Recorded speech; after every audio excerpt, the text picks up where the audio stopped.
Hey folks, what's going on? J Anthony ThompSon at JatWorld Studios, and it's been a while since I put any videos out there, but people are continuing to subscribe to the ones that I did put out there before and asking some really good questions. But at any rate, so let's talk about the biggest question I'm getting right now, which is about lead vocals.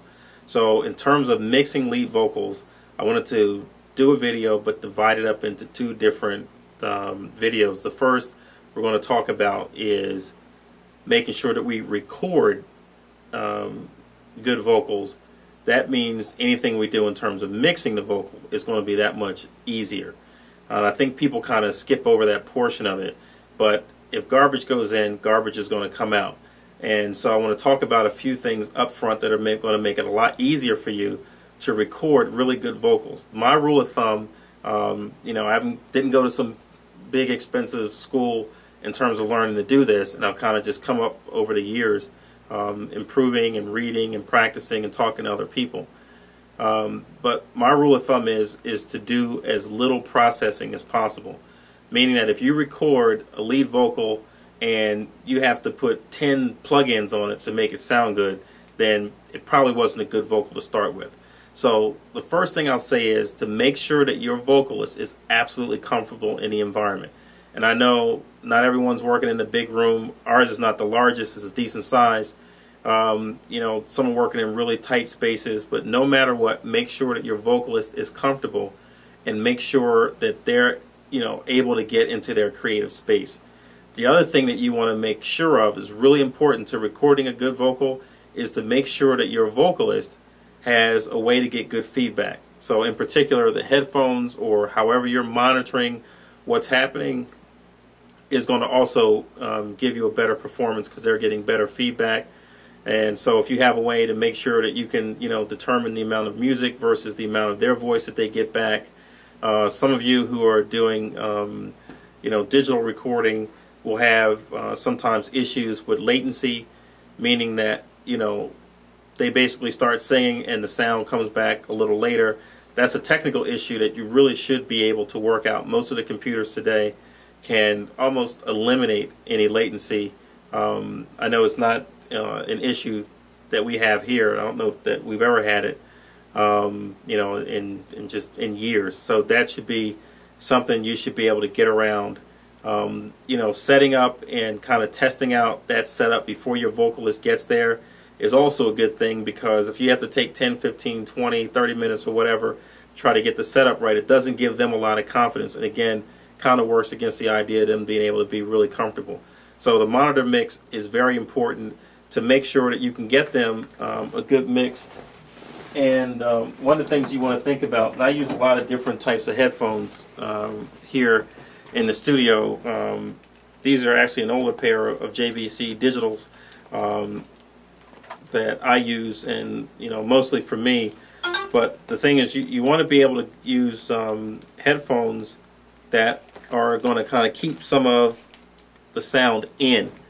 So getting your vocalist to kind of wear them tight, or if you use headphones that are smaller, then you want to try to go with lower volumes, because what you'll begin to hear on your vocal tracks are actually the music that's coming out of the headphones. So that can also be a problem that you want to watch out for in terms of being able to record a good vocal. One of the other things that's nice, if you can do it, is if you're able to give the vocalist, you know, a little bit of reverb in the monitor mix, as long as you don't get latency, that's cool. We actually don't do it here, and we never seem to have a problem with it. And so, you know, that's a preference thing. As long as your system can handle it, that's cool. The other thing we'll talk about really quickly are microphones. So I have here an MXL L cheapo microphone. I think I bought this in a kit with another sort of pencil type condenser that I wanted to use for hi-hat. So this kind of came with it, and I think, I don't know, $100, 150. I don't think it was more than 200. So this is probably not the best microphone, but I would bet you that I could actually record a really good vocal with it. You know, even versus this is a CAD E350, that I used to use a lot, and actually let someone borrow it who's been using it for a really long time, and they've been recording fantastic vocals with this mic. It's a little older, probably 7-8 years, but it's been well taken care of. A large diaphragm condenser mic.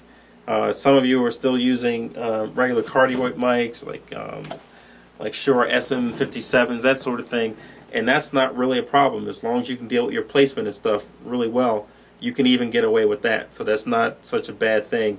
But placement as well, I know SM57s are still used in a lot of live recordings for both background and lead vocals. In terms of how we record our lead vocals, you'll see the setup here. This is a Rode K2 microphone. This is what I do most all of my recording with now.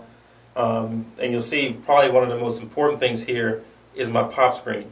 And I get a couple of advantages out of this pop screen. One, again, it's a pop screen.